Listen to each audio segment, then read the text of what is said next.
As the film opens, there are several reports of an environmental catastrophe. In Athens, the UN Secretary General convened an emergency conference. He declares that there is a shortage of food and water, and that they must take unprecedented action by reducing the population. Borders between countries will be sealed, and each country will have a year to achieve its 20% population reduction targets.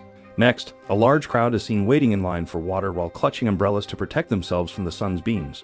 A group from docks removes a dead corpse from the home as a vehicle from the Department of Citizen Strategy, or DOCS, is parked on the street. The delivery guy, Yusuf, gestures at the ladies from that home as a piano mover's truck pulls up close. We observe posters on the walls urging people to sign up for the government's new euthanasia program as Yusuf and his companion, Malik, travel across the city. Malik tosses these posters with his coffee. When they go to the mansion, they bring the piano inside. Charles York, a recently retired news anchor, lives at this home.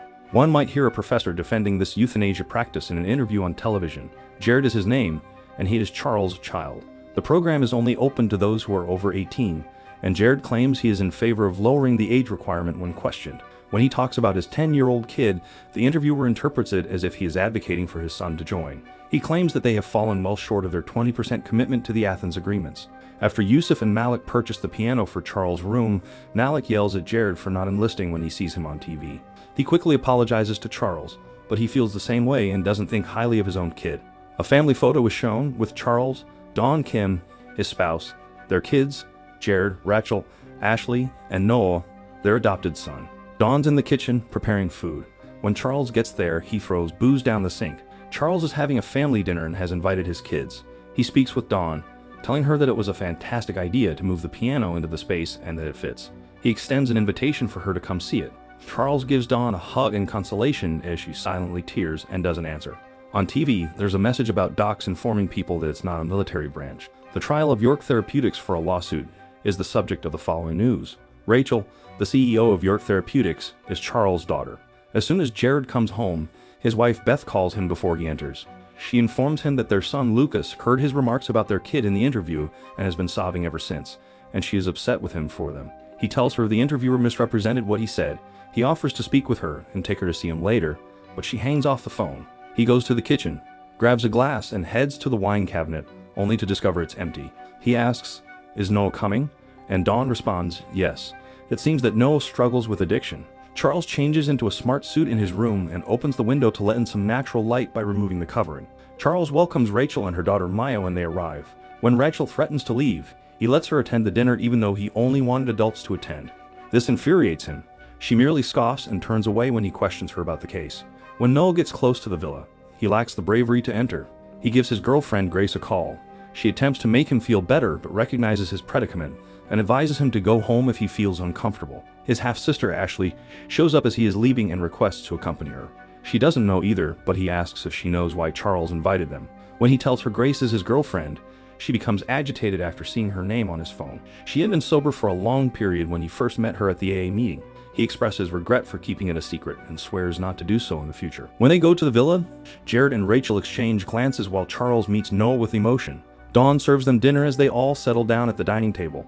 Dawn was a chef who later shut down her establishment. Charles toasts, expresses gratitude for their attendance, and apologizes for not spending more time with them due to his work schedule and his prior practice of prioritizing his job above his family. Charles responds that they have chosen to enroll when Rachel wants to know why they were invited.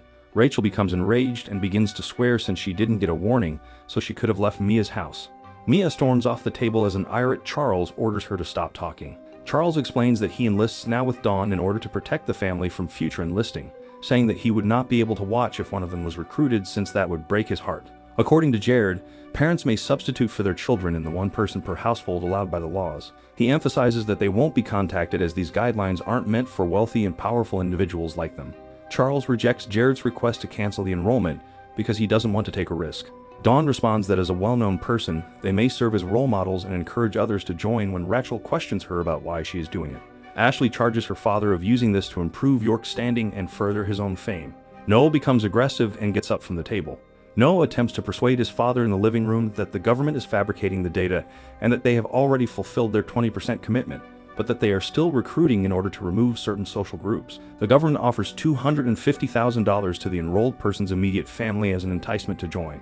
They contend that in addition to providing this program to needy undocumented immigrants, The government is also labeling this an Asian problem, which is what led to Dawn, a Korean, being singled out. In an effort to undermine and destroy her reputation, others set fire to her eatery. Ashley brings up No's girlfriend during their disagreement. No reassures Charles that he is pleased with Grace despite her having been clean for 10 years. Since Charles is dismayed that he is seeing another addict, Charles goes to assist Dawn, but returns with a message explaining that Dawn departed because she couldn't handle it and didn't feel completely secure in her choice to enroll. Doc's people were supposed to be here that evening, but they got there early. Bob is the Doc's representative. When they inform him that Dawn has departed, Charles welcomes him inside, and he asks to delay the process. Charles requests to return at a later time once Dawn returns. Charles sends Bob some cancellation paperwork to sign when he requests to speak with him in private. Looking around, he continues, "Unless something comes up, people will remember Charles as one of the great ones. Charles has had a beautiful life." Charles believes that this is blackmail, fights fiercely with Bob, and finally chooses to go through with the process without disclosing the contents of the cancellation papers. With his kids gathered about him, Noah plays the piano while Charles lies in bed. After apologizing to them, Bob starts the procedure. He first gives him an anesthetic injection to put him to sleep, and then he finishes the process by euthanizing him. Bob informs them he needs a second corpse as they remove the first one, explaining that he was sent here to collect 2 bodies, not just one. As Noel begs him to go and makes threats, Doc's staff members enter the room brandishing firearms. Bob informs them that they have 2 hours to choose Dawn's replacement. Jared wants to give his administrative contact a call, but the Doc staff has disorganized the home, making it impossible for any kind of communication, phone, text, or internet, to get through. Bob replies that because they don't get paid for minors, it is excluded. Bob tells them that the cadavers are sold to private businesses by Docs. Bob was a corrections officer once, but when prisoners were added to the enlistments, jails quickly filled up. The staff at Docs takes me outside to their vehicle. When they ask Bob to locate Dawn, he responds that although there are searches underway, there is little possibility that she will be located in the next 2 hours, and he will not let his body quota slip further. When Noah asks Bob what he told their father to persuade him to go through with the procedure, Bob responds that if the procedure is canceled, all of the patient's bank accounts will be frozen, their assets will be seized, and they will face life in prison with the added bonus of being placed on the government's coward list. Bob informs them that their father was pressured to put his name on the coward list, but he does not discuss the other consequences, saying that Charles was very concerned about his reputation and that they would publish the names of everyone who recanted. Although Jared informs Bob that he knows influential individuals, Bob is uninterested. Bob informs them that their emails, DMs, browser history, and other data have all been verified, and he divulges the information to them, hinting that he knows everything about them. He also asserts that everyone is subject to the law. Bob informs the group, among other things, that Jared abandoned his wife and kid for another woman, and that she is also having affairs. Bob also says that Jared's son Lucas wishes that Jared enlists. Rachel strikes Bob in the face as he tries to tell her what they know about her. After giving them the paperwork, he instructs them to make a decision. If they are unable to, he will do it on their behalf. Ashley looks through her dad's email. After reading their individual papers, Jared recommends that Noah offer himself as a sacrifice. When he was adopted by their parents, he was presented with many chances, but he ruined it by drinking too much and accidentally murdering a lady.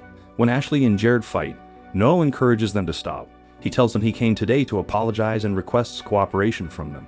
When Bob enters, they give him a signal and ask him to make a decision if the family is unable to agree. He says he will pull straws to make his decision. Instead of making the sketch, Rachel wonders what would happen if they simply handed a corpse to him. Although Bob finds it very difficult to counteract this, in the end he concedes that any body is better than none at all and permits them to go on with this concept. When they ask her what her plan is once Bob goes once again, she responds that she is not prepared to pass away. When she brandishes a knife, Noah cuts his chest while defending himself. By promising to give them more of their father's money if they murder Noah, Rachel attempts to persuade Ashley to join them so she may pursue her ideal acting career. Ashley returns the drop knife to Rachel, despite Noah's belief that she won't turn. Ashley informs them that Noah's inheritance has already been paid since, according to their email, their father settled with the family of the lady Noah, killed in a car accident to have charges dropped. Ashley is dissatisfied and remarks that he made a vow to stop keeping secrets. Rachel hurls the pepper spray at Ashley while Jared grabs a sharp weapon. They close up on Noel, but he outfights them and hides inside a room. He uses a trophy to protect himself and strikes Jared in the face as the latter attempts to assault him. Rachel is closing down on him as well as Ashley shoots the pepper spray in his eyes. Rachel tosses a knife at him as he rushes for the door after tackling them both. When Bob learns that Dawn has been apprehended while still in the vehicle, he orders his men to take her to headquarters rather than telling the family about it. When Noel locks himself in his father's room, the knife stabs him in the back. In order for his phone to obtain a signal and transmit his texts, he texts Grace and tosses it outside. He uses the leg as a weapon and smashes a bench.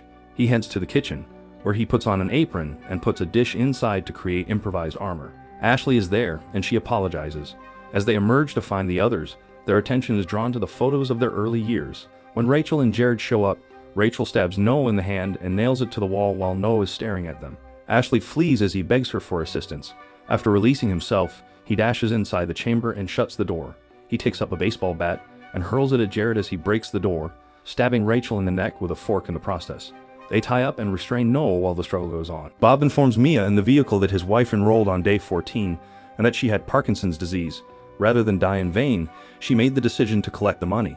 Bob sort of agrees with Mia when she thinks he simply enjoys seeing people die, even though he assures her he is performing essential work. Inside the home, Noah's siblings circle him as he is restrained, and each of them is given a knife. The moment Grace steps outside and begins yelling for Noah, they prepare to stab him. They all leave, and while Grace is filming Doc's employees brandishing their weapons, Bob emerges to speak with her. She flees when the Yorks urge her to fetch aid, but as she does, one of the Doc staff members shoots her. Bob orders the family to enter, complete the task they began, and bring him a corpse. When they go back inside, Noah turns off the house's electricity and is nowhere to be found.